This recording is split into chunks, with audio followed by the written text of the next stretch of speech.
You know the movies that are made within movies? That is what this movie felt like. But the wigs were better than another movie, kind of. Hey everyone, my name is Max Aaron James. This here is a review of the movie Paint, written and directed by Britt McAdams, starring Owen Wilson, Michaela Watkins, Ciara Renee, and Stephen Root. It is about a Bob Ross-esque character named Carl Nargle, loved painter, talented painter, who has his own television show. He ends up in competition with a younger, potentially more talented painter, and which risks his career. And this movie feels like a story of a dream of Bob Ross. Clearly, it was a play on the character or personality of Bob Ross, and that is something I allowed myself to get into and allow myself to let myself go when getting into this idea. With that said, this movie is weird.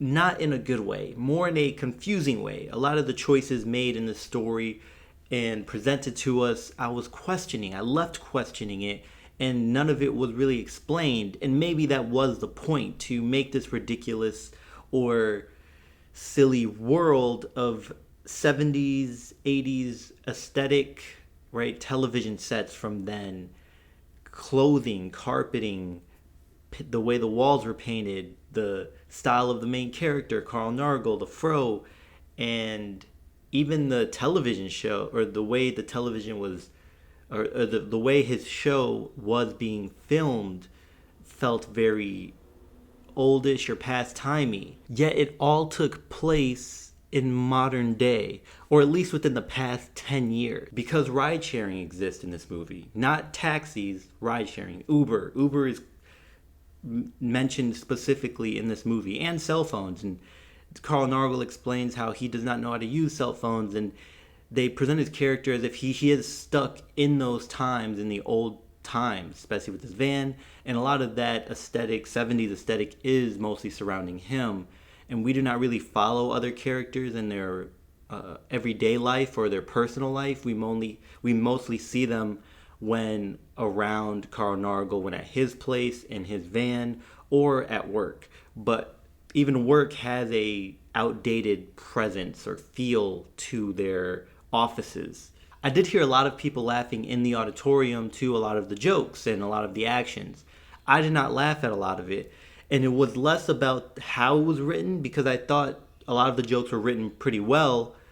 It was the delivery. So I'm not sure how to really critique the performances, because it felt more that I was not sure if it was the performances and the directing that was the issue, or just the story. It was a bit off, and maybe I just lack taste or do not understand, considering this movie was on the 2010 blacklist with Murdoch, which is currently called Succession, and Jackie. With the soft voice, the fro, and being known for painting nature, this character is clearly inspired by Bob Ross, but with its own take and its own story. So it's kind of bringing Bob Ross, if he was a different character, into this world. But the issue I had is it felt as if they were making Bob Ross, but not making Bob Ross. It would have been one thing if you presented a Bob Ross-esque character or looking character, but was completely opposite of who Bob Ross was. Or if, you attempted to make Bob Ross' character, I guess, into a different world, or into a modern world, if he was in the streets of a major city and you saw how he interacted with other people in those environments. But that was not the case with this. It felt that they presented a Bob Ross-esque character with Bob Ross personality and characteristics, but flawed, not enough to make him feel different. It felt like there was a ripoff of Bob Ross, of what we know, what most people would know about Bob Ross, and then twisted just a little bit of it, or tried to make more out of thin air of this character, and so it did not feel real. And that may have been the point. Again, I did say this felt like a story of a dream of Bob Ross. It just did not come out. It did not execute well to me. I do not think the story followed the plots well enough.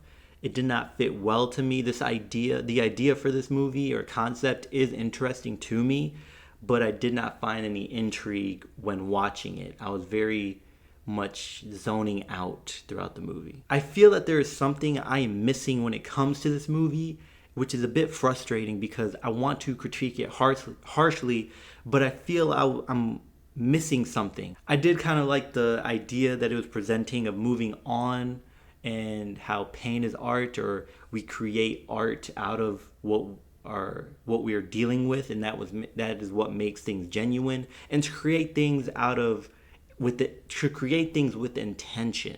Talks about not holding on to past mistakes or regrets or what ifs, and to move forward in life, and that you can always do better and be better, and you do not need to hold on to what you felt would be the greatest moment of your life. So that's all I have. I apologize for this voice.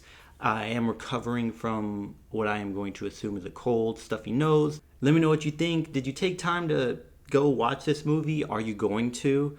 Does it interest you? Did you even know this movie existed? Until next time, y'all take care of each other. Check up on one another. Check up on yourself. And remember, potential has no limit.